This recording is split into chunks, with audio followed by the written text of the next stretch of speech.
Hello and welcome to Cyber Sidekicks, the weekly cybersecurity podcast hosted by Richmond Advisory Group's principal analysts, namely me, Rory Duncan. And me, Christina Richmond.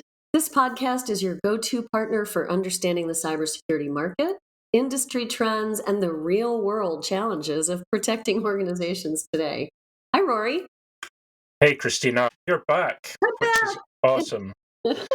I was thinking that maybe we need to have a regular slot just about, vacations and something that's very different.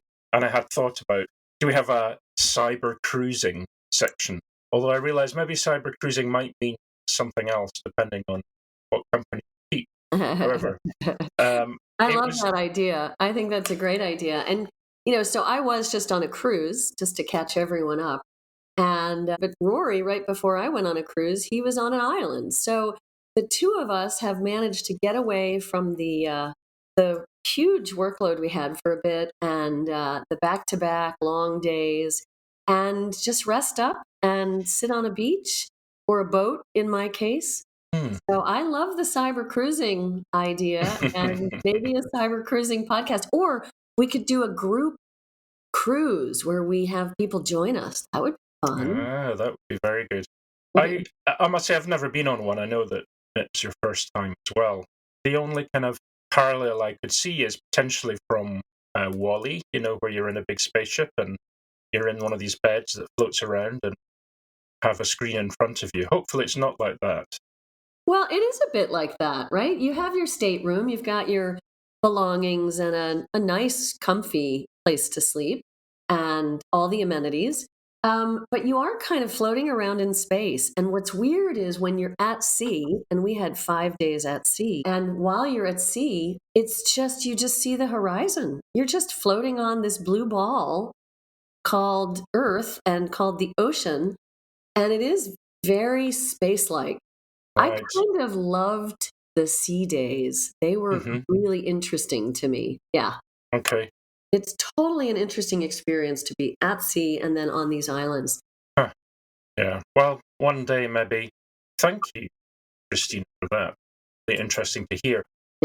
So, news stories. Quite a lot has happened since you've been away, Christina. I mean, we're still here. Obviously, the world hasn't ended or anything, although I think we kind of got close last Friday, but never mind. So one of the things that I picked up, and this is a story in Tech Radar, was about mishing, which was, forget phishing. Mishing is the new threat to have to worry about. I thought mishing, it's basically mobile phishing, right? So this thing, mishing, a term coined by Zimperium, covering all sorts of mobile-first phishing techniques. So they talk about smishing, which is SMS or text-based phishing, phishing, which is QR code phishing, voice phishing, Wi-Fi-based phishing, so-called twin attack, and many others. I think as phishing becomes more sophisticated or more, let's say, niche in many ways, if more and more of us are consuming information and communicating and our digital infrastructure is on mobiles, then it's pretty much the case that we're going to see more phishing on a mobile device. Yeah. I don't think it's new, Rory. I mean, we love on this podcast to try to span from the newbie cybersecurity person to the more experienced cybersecurity person to provide insights on that continuum so that if someone's newer, we're giving them some insight into terms they might not have heard. And we want to be your sidekick, right? We want to help educate you on the market. So I don't know that I've heard the term mishing, but mobile phishing has been around for a while. I think what you said and what Tech Radar writes about is true. We're much more on our mobile devices. And if we don't do the things that we ought to be doing to secure our company's data, like multi-factor authentication and mobile-first applications like the Authenticator that Microsoft uses and things like that, it just creates vulnerabilities that we have in cybersecurity everywhere else and that we've had on mobile devices. But I think it's fun when a company says, we've coined this term. I don't know if they coined it, but it is very much a real problem. And we're seeing these complicated threats that are using multiple attack vectors. And we don't want to give them those multiple attack vectors, number one. But we certainly don't want to let them come in through an unauthenticated mobile application, get in, get some privileged access, then lie in wait, live off the land for a while, and then find some of the keys to the kingdom to be able to get to our crown jewel data. So it's just another thing. Mishing, smishing, quishing. I love all these different terms. I think the quishing one was interesting because the way that QR codes have become used everywhere, often see them popping up on adverts or news hoardings or whatever, where your restaurant's opening up, here's a QR code, people stick things on the windows. If you start just to click on them, because you don't really know what they are, that's the point of a QR code, right? It's kind of distilled within the graphic of the code itself. It could literally be anything. I think part of it may be the reason why these mishing or pushing attacks are happening perhaps more, they're not new, is because people don't really understand them yet. They don't necessarily understand. If you get a message, so things like text-based phishing or SMS phishing, that's fine. Most people can understand it, or if it's in a Facebook message or something. But some of these things are becoming so sophisticated, and we're kind of lacking the sort of general education for many folk who are using their mobile devices as to what the risks are. I was just on that cruise with a lot of folks who are older than I am, and you're right. They do not know how to use apps on their phone, let alone understand multi-factor authentication. More experienced listeners will understand the dirty toothbrush metaphor. And we've used that for decades to describe USB ports where you want to plug in your device. It might be an external drive that storage drive that you're plugging in. It might be to charge something like your mobile phone. And they're all over airports, right? That can be contaminated. You can have adversaries going and dropping malware right into that US port and then infecting your mobile phone, infecting your storage device, etc. So it's almost like QR codes are becoming the new dirty toothbrush, in my opinion. Yeah, it doesn't require any physical connection, which perhaps people have become more wary of. To your point about the original dirty toothbrush analogy. But if it's done through your camera, photographing something, that's a new way of kind of luring people in terms of potentially opening something, take a photograph of it, and there's a link, I love it. So it's the dirty camera. Dirty camera. Well, yeah, don't Google that. That's all I would say. You can never know what the results are going to be. So that was it. I thought that was an interesting one. To your point, it's not necessarily new, but it's another way of describing it. Well, the other thing I wanted to mention, again, since you were away, is there's been quite a lot of ups and downs on the stock market. Lots of companies started to release their Q4 earnings and so on. And one of them was NVIDIA. And the point about the discussion about NVIDIA is about earnings. So the sheer expectation on NVIDIA is huge. And the reason for that is because their growth has been so strong. It's from investors.com, but most of the financial reporting sites have carried it. But basically, even though, and this is the conundrum, even though their profits are great, their revenue is fantastic, their earnings were up 71% year on year, sales were up 78%. That sounds great, right? But even though their Blackwell processors, which are their newest technology, exceeded expectations, they were hammered in the stock market because they had lower profit margins, which you think, well, hang on a second, why is it going down if they're doing so well? But back to my original point, this is all about expectations and demand, and in the near term versus the long term. And if you looked at the stock where it went, it slid by almost 9%. It was about 8.5% to close at 120. It was pretty stunning. It was pretty stunning to watch, Rory. And Dennis, my husband, was paying attention to that with what little internet we had on the boat. I think there's a penalty, right, for being a first mover as well, because they've been developing chips. Folks who have been developing AI, like OpenAI, have invested a lot of money into the R&D to move this market to where it is today.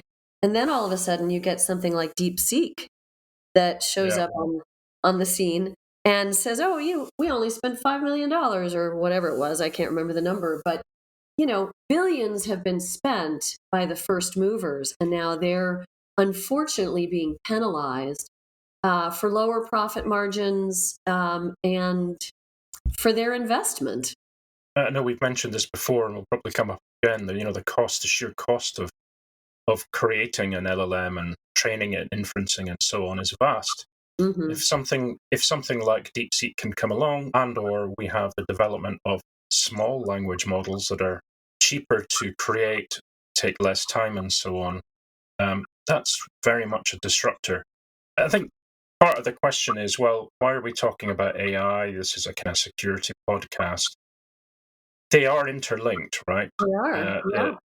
AI and security as another workload or as a technology to enhance security mechanisms, particularly on the cyber side, are intertwined. And I think the comment that I thought was probably most telling was this analyst, Gil Luria from D.A. Davidson, said that despite demand in the near term continuing to be strong, we still believe a decline in demand for NVIDIA compute is inevitable as customers begin to scrutinize their ROI on AI compute, he said. Mm-hmm. And if you think about metrics, measuring ROI, which is a discussion that is only getting louder and stronger, for something like security, there are some very clear and present dangers that you can start to look at ROI against. For something like Gen AI, it's quite difficult. AI itself has been around for 40, 50, 60 years, a long time for it to be around. Yeah. And yet, are we any closer to measuring the return on investment? It's perhaps not about measuring the raw return you get. A lot of this is about general productivity. And we're asking that question, which I think is a great addition to look at ROI when we go out to buyers. But it reminds me of the earlier discussions in ROI for marketing programs. And I'm saying earlier, like 20 years ago, when marketing was being tasked with finding return on investment. And it's soft programs, it's soft metrics. At that time it was because you didn't have things like HubSpot allowing you to track everything that you were doing from a marketing perspective. And so it was hard to find those true quant numbers that you needed for marketing. And here we are with AI. It's going to be fascinating when we get the results. And by the way, folks, let us know if you're curious about the AI security survey that we're going to be launching. But it'll be interesting to see what the buyers think. How are they coming up with ways to measure their investment with AI? I don't know. It'll be interesting. And how does that translate into the benefits of using it for cyber? Does that mess with it? Does it mean that it's easier to quantify or to provide some kind of metrics around ROI? Or makes it more difficult? So, this week's special guest is Alan Alford, Senior Vice President of Information Security at NTT Global Data Centers. Welcome, Alan. Well, thank you for having me, guys. Yeah, do the applause. Yay, Alan, thanks for coming. Oops, wrong one. I got to memorize my buttons. I forgot which one is applause. That's funny. Let's do that again. Applause for Alan joining. I got laughter. There we go. How about that? Hooray! How about that? Hooray! Oh, that's hysterical. What folks will know, if they know Alan Alford, is that he has done his own podcast and was part of Defense in Depth before Cyber Ranch. I loved the Cyber Ranch podcast that you did, Alan. And between those two, he was doing a weekly show for 6 years. So he has all the buttons, all the bells and whistles. And so feel free to jump in with your sounds during our conversation, Alan. Nice.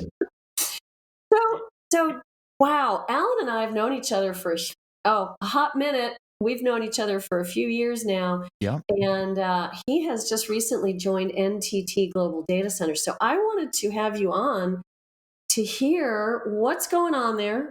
And you were starting to just tell me in the pre-chat about it. So let's talk that. It's an international role, isn't it? Yeah, it's very international. We are the third largest data center company on planet Earth. And as a result, that means we have data centers all over planet Earth. I've got teams in, geez Louise. I'm going to go right to left here, starting in Asia. We've got Indonesia, Malaysia, Singapore, Thailand. We've got India, multiple locations. We've got Europe, multiple locations. We have America's multiple locations. It's a lot. I've got a global remit. I've got a team that spans the globe.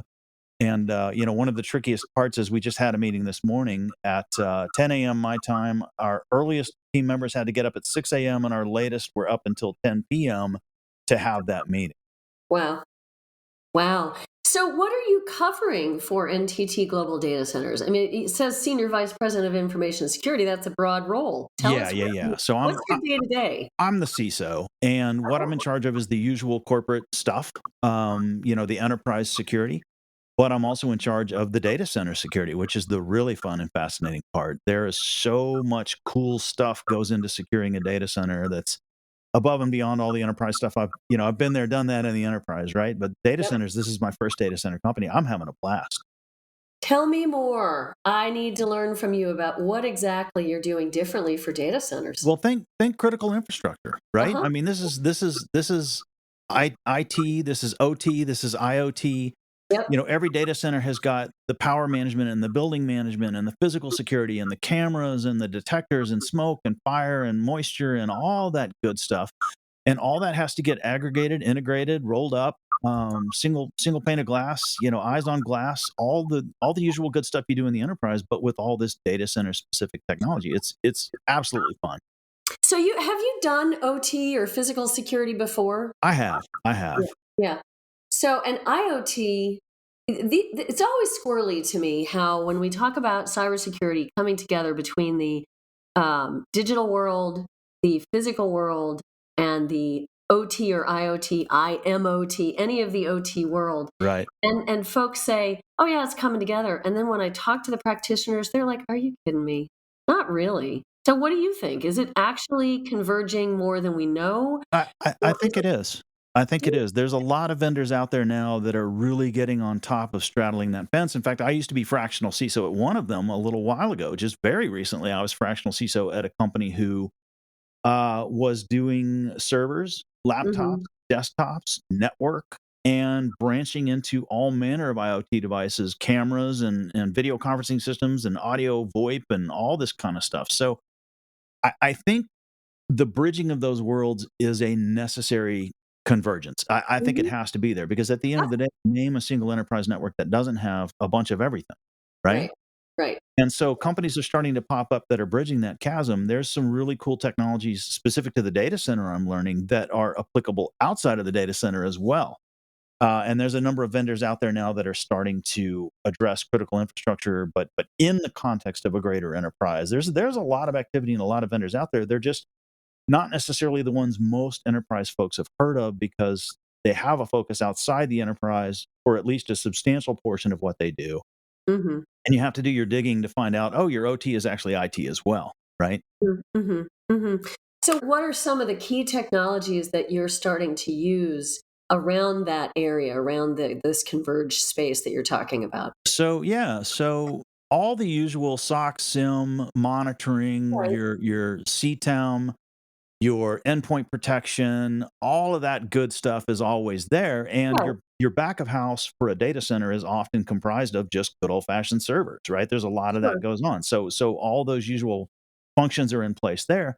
But then there's power management, there's building management, there's physical security, and you have to tap all these sources and route their data and integrate their data into the same SIM that the servers and workstations are into. So you can spot cool trends, right? Like, let's imagine Christina logs in on the West Coast at 8 a.m., West Coast time, and 5 minutes later logs in from some other location on the planet. Ding, ding, ding, ding, ding. Or even worse, tries to badge in at a physical location somewhere else on the planet. Ding, ding, ding, ding, ding.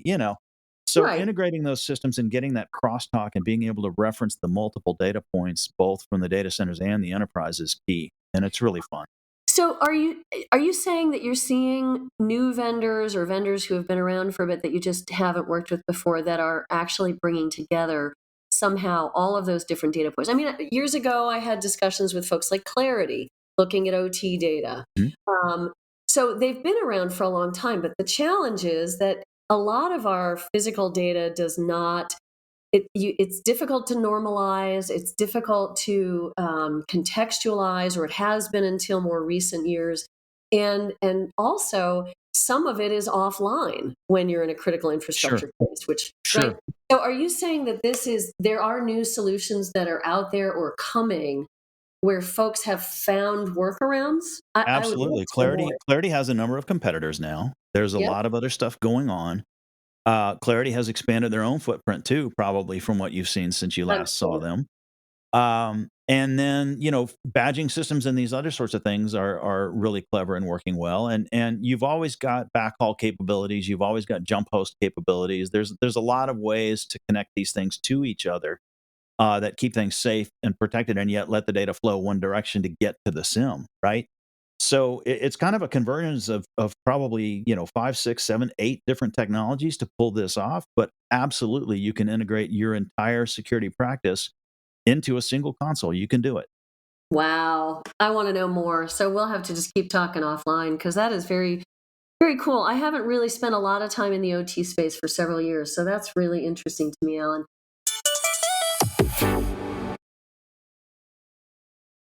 So I wanted just to get your guys' opinion on some of the interesting developments regarding Apple, particularly the removal of the iCloud end-to-end encryption in the UK. But the backdrop to this, and this is from Slashdot, but there's other sources, that there was a demand by the British government to create a kind of an accessible backdoor.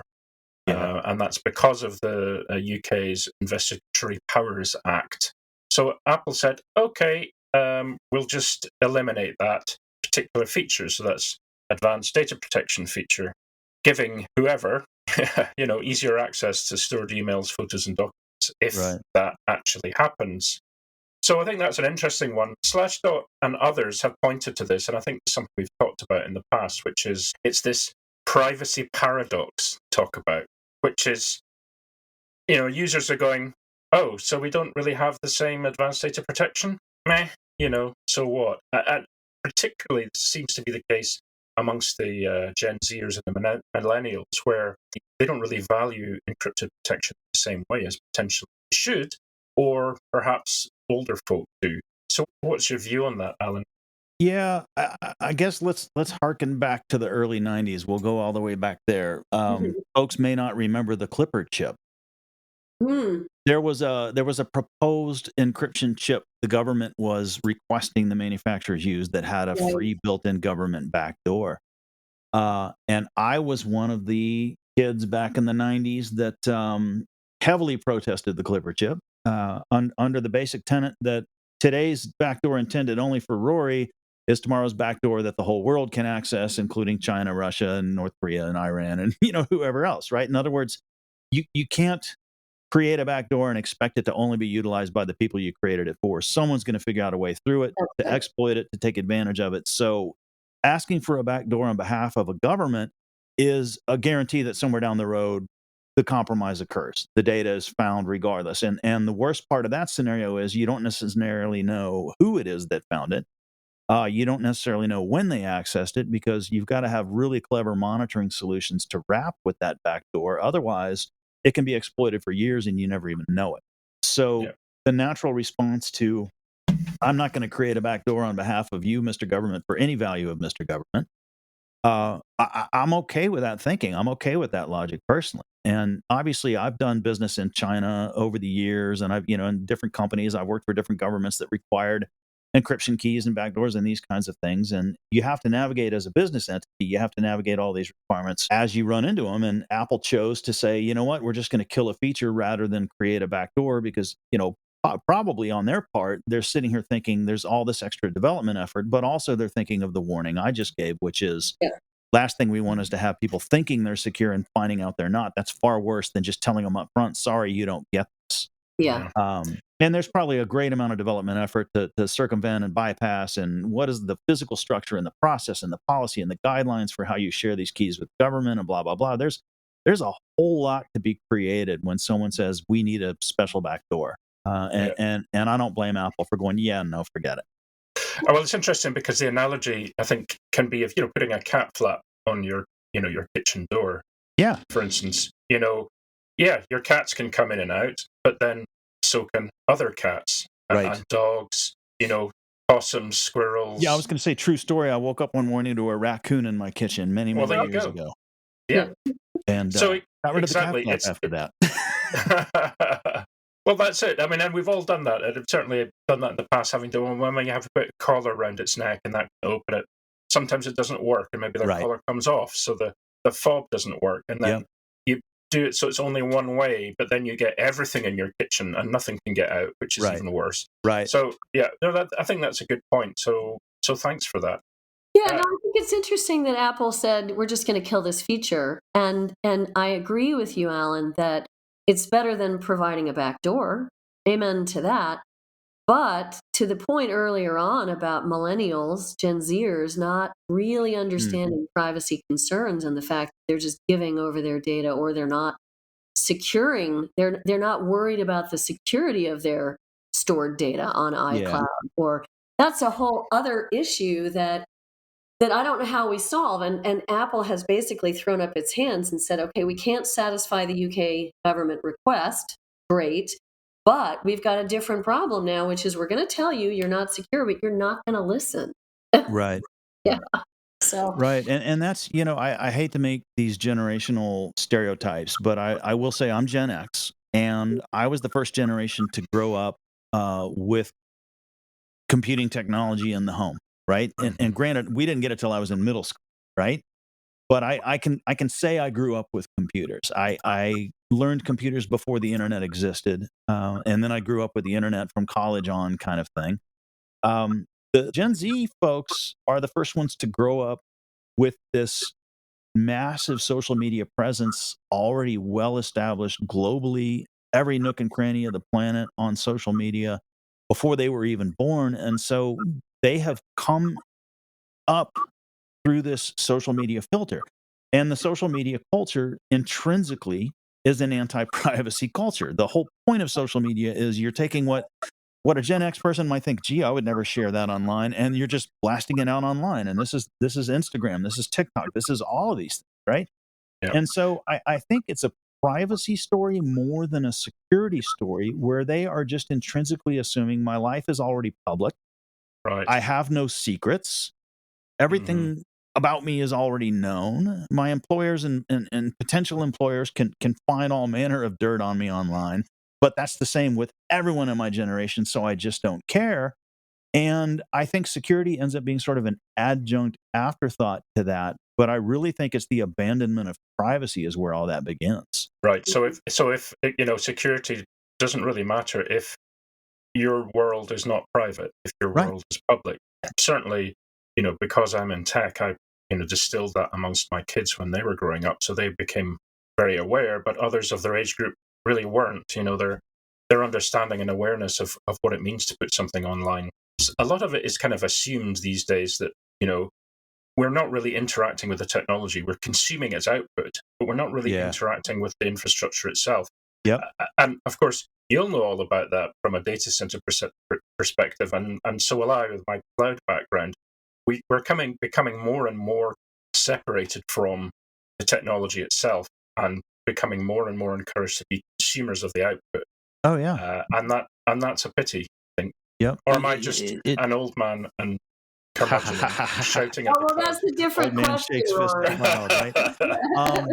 I think it ties into another paradigm shift I've seen, which is we're rapidly becoming what I call a disposable culture. Yes.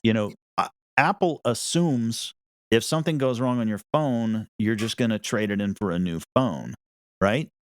And there are third-party cell phone repair companies out there, but they're all regarded as like these sort of I don't know, vultures picking the pieces kind of ecosystem, or they're regarded as sub-tier, sketchy, skeezy. You can go to them, but you don't know what you'll get. And the reality is we should be celebrating the existence of those kinds of entities, because if you can salvage a piece of electronics simply because some minor subcomponent went south and replace that and get it working again, isn't that in the interest of everybody, ecologically speaking, and everything else? Disposable culture is a very dangerous culture, and I feel like we've really gotten to that point where we're just casually tossing 99% viable electronics in the trash because that 1% failed us, and that's mind blowing to me too. That we've reached such a state. People tossing out a whole TV that just needs a capacitor. So, Alan, I just wanted to say thanks very much. So it's a really interesting discussion, and it'd be great to have you back on again. If you'd like to come back on at some point, that would be great. Absolutely. Gosh, that was so great to have Alan on, and I so appreciate him taking time with us, Rory. He is someone I served on a board with. The group is called Security Tinkers, and Alan is currently the president of that, and I'm on the administrative team for that, but we both served on the board as well. And just since I'm mentioning Security Tinkers, I just want to do another shout out for Pitch for Security, if I may, if that's okay with you. Yes, please. Carry on. Yeah. So this is something that this group has done for a bunch of years now, and it's evolved. We have raised money by having vendors bid to pitch to CISOs their wares. And they would then, in that bid, be giving money towards the charity. Well, this year it's evolved. Really, really cool. We have two big names donating $100,000 to two amazing charities. So wow. Okta, it's so cool. Okta and Sentinel One are in combination donating $100,000 to CodePath and Hack the Hood. Look them up. They're both really cool charities. And so the way we've evolved this event, and it all comes down, I say we, but it all comes down to a gentleman named Chris Castaldo, who's the CISO at Crossbeam. He has evolved it so that we're taking two different applications. One is an attendee request, and if you're a CISO or a CSO, I so encourage you to come. This is a really intimate, very low-key pitch from vendors. They're just sharing what's going on and what they're offering to their buyers. They're not hard selling you, but they're giving you an opportunity to talk to them in an intimate, quiet setting. And then if you are a vendor who wants to have the opportunity to chat with these CISOs, CSOs, heads of security, there is a form that you can submit to be able to participate. So the vendor participating to do the pitch is due by March 31st, and the attendee request is ongoing. We'll take that right up to the event. The event is Wednesday, April 30th at RSA in San Francisco. The event is from 3 p.m. to 4:30 p.m. It will be steps from the Moscone. You will get the location information once you sign up. Look for the links in our notes on the website, and you'll be able to either sign up to be a vendor who's pitching to CISOs or an attendee. And we really want to suggest that folks do both. Come visit with us. I'll be there and can't wait to meet you there. Thank you, Christina. That was great. And again, I encourage people to look at the links in the show notes that we'll be providing for that, for something that's an extremely worthwhile cause. And with that, let's wrap this episode. It's been great to have our guest on today. Thanks, Christina, for a fantastic discussion. Thank you all for the listeners for their interest and support. Please make sure you send us some requests or interest that you have in terms of what we talk about. We look forward to the next chat that we have together on Cyber Sidekicks.